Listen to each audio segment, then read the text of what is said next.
Welcome to Wood Talk Sports MLB edition.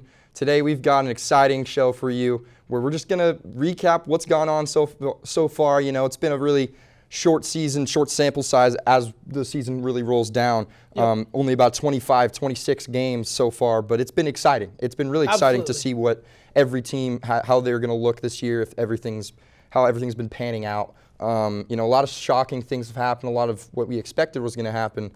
Colin, you mind, just telling me what you think is the most surprising?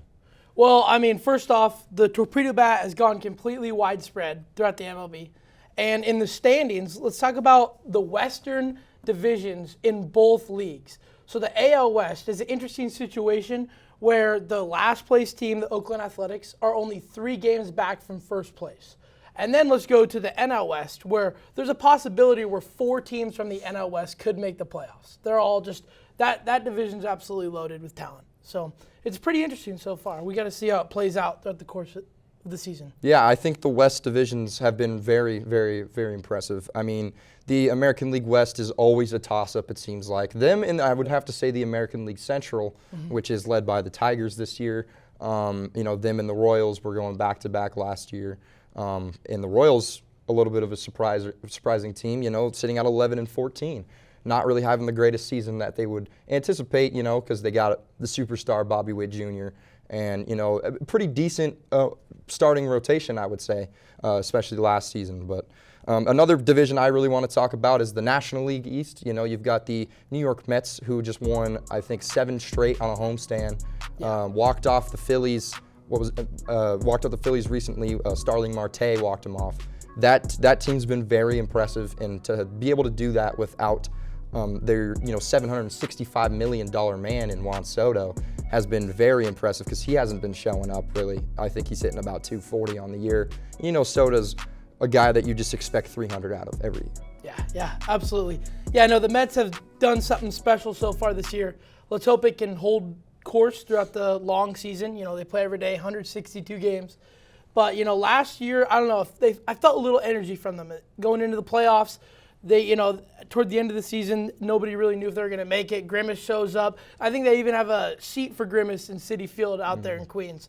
So let's just hope that the Mets can hold this energy and keep going. Yeah, it'd be fun to see the Mets be able to have good baseball in Queens because, I mean, when you've got a fantastic Subway Series between the Mets and the Yankees, that is some of the best baseball you'll ever see because those are two teams that just hate each other, and they just want to beat that other team so badly. But the final team I really want to talk about is the Chicago Cubs.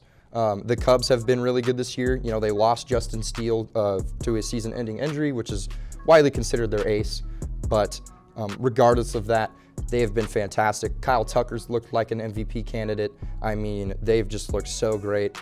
Even after losing Cody Bellinger, who really had a resurgence last season after having a little bit of a skid at the end of his tenure with the Dodgers in his first season with the Cubs. But that team's been very impressive. I'm excited to see where they can really go. I know Milwaukee's always competing in that division, but I think the Cubs could be a team that could find a way to win the World Series. They're actually favored by the sports books, which is funny enough. Wow, yeah, that's crazy. They definitely have a pretty good squad out there in Chicago, that's for sure. Oh, yeah, and I mean, some of the players to highlight as well, guys like Tyler Soderstrom, who has 9 home runs, Cal Raleigh, who has 9 home runs, Corbin Carroll just recently hit 2 and got to 9 home runs as well. This race to 10 home runs is very interesting.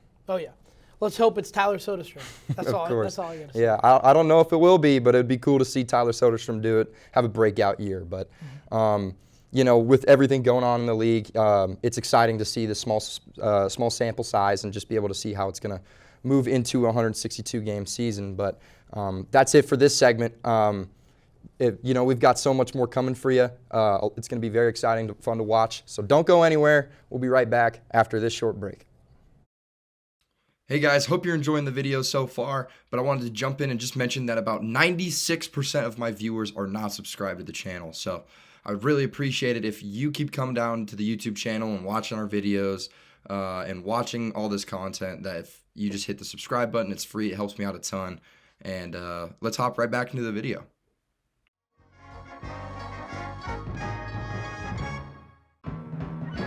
Welcome to Pesky's Pull. a little bit of a spinoff from Pesky's Pull, the right field foul pole at Fenway Park.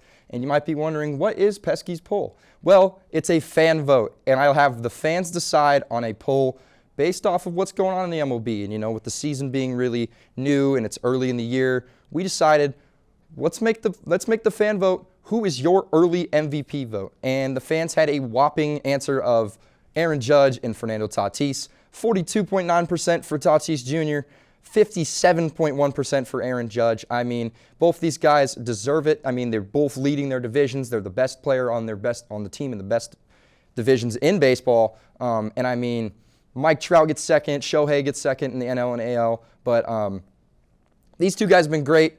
Trout, I can understand why he didn't get first because, you know, he isn't doing so hot in the averages. Shohei, DHing, hasn't really had the most eye-popping numbers than what you'd expect out of Shohei Ohtani, especially after having a 50-50 home run stolen base season. But looking at our two favorites, Aaron Judge and Fernando Tatis Jr., we'll dive in first with Aaron Judge. He has been by far the best player on the planet in the past 162 game pace. I mean, his home run hitting, he's hitting for average, he's driving in runs, even after losing Juan Soto, who was a fantastic player in New York, and switching to the other New York squad, hitting right before Judge, giving Judge another guy on base most of the time.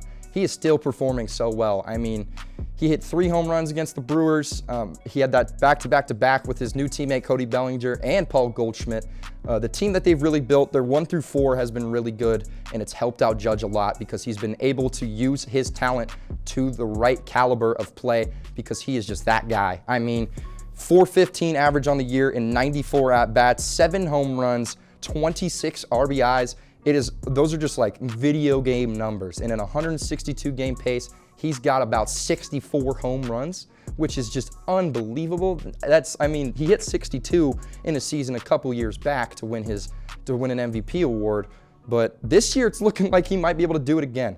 But then we're going to tune into our next guy, which is Fernando Tatis Jr., who has also just been unbelievable for the San Diego Padres. I mean, you finally get to see him have like a full season of just having a good hitters around him, having a fantastic crew, good pitching staff there in San Diego as well. But Fernando Tatis has been the show.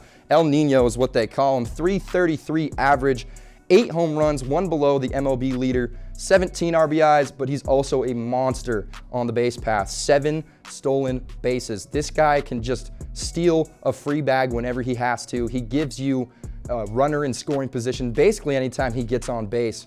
And sometimes he just doesn't get on base at all because he obviously has those 8 home runs. He has been one of the most electric players in baseball for a while. And I mean, him, Machado, that whole offense is just a well-oiled machine, and it helps when you got a guy like Fernando Tatis leading off for you and just being an absolute stud. And he's been electrifying. He leads the new era. Colin, would you like to tell us a little bit about the new era? Hello, everybody. Welcome to Colin's Corner. So, unfortunately, the props department brought us this old softball bat, but it'll work for today's demonstration. So this new era of baseball has implemented the torpedo bat. This is what a traditional bat should look like. Smooth, slowly tapered down. The sweet spot is somewhere in this area. But what the torpedo bat does is, through StatCast analysts, sees where an individual batter is most likely to strike the baseball with the bat, moving the sweet spot wherever he is most likely to hit it. Now, let's bring up some clips of the actual torpedo bat. Right there. See how it's ballooned out? That is where he was supposed to make contact with the ball, most likely, due to analytics. Yeah, that is a weird looking bat, I do have to admit. Now let's look at this. Boom! That's a torpedo bat in use. So the theory is, since the sweet spot of the bat is where he most likely makes contact with the ball, he's going to hit the ball further and harder more often. And as you can see, the New York Yankees have been utilizing this little trick very well. Those fans out there in the Bronx are loving it. Those bleacher creatures are catching home runs galore. Dang, look at that ball ripped down the right field line. So it's going to be interesting to see, because the home run rate this year so far is around 721. The all-time homer rate was in 2019 at 6,760. But with more home runs comes more strikeouts. This year, so far, the strikeout rate is up to 24.1% from last year, where the strikeout rate was at 23.4%. So it'll be interesting to see if the strikeout rate continues to increase throughout the course of this year, or if it decreases due to the implementation of the torpedo bat. It'll be interesting to see home runs may increase as well. Last year there was 5,450. So currently, it's hard to say how many there will be. Another thing I might add about this pitching, these strikeout rates, is spin rates are up. And the MLB has banned rosin, which allows pitchers to increase the spin rate. Now, we're gonna do a quick segue back to Bryce. Thank you, guys. And thank you, Colin, for giving us a little fun segment in Colin's Corner. The new era of baseball is going to be really exciting. You know, the torpedo bats, the strikeouts. I love watching guys like Hunter Green, which was shown on the show there, and then Paul Skeens, you know, who is a rising star. Spencer Strider, who is unbelievable. I think he has maybe one of the highest K per nines in a career. Just hope he can stay healthy. But this new era of baseball is fun. We're seeing it a lot this year, and this is going to be an exciting season. So even though we're only about 20-something games through, make sure to keep on following along and just watching until those 162 are done to see who holds up the World Series trophy come October. That's all we've got for you guys today. Appreciate y'all for watching. I'll see you tomorrow. Good night.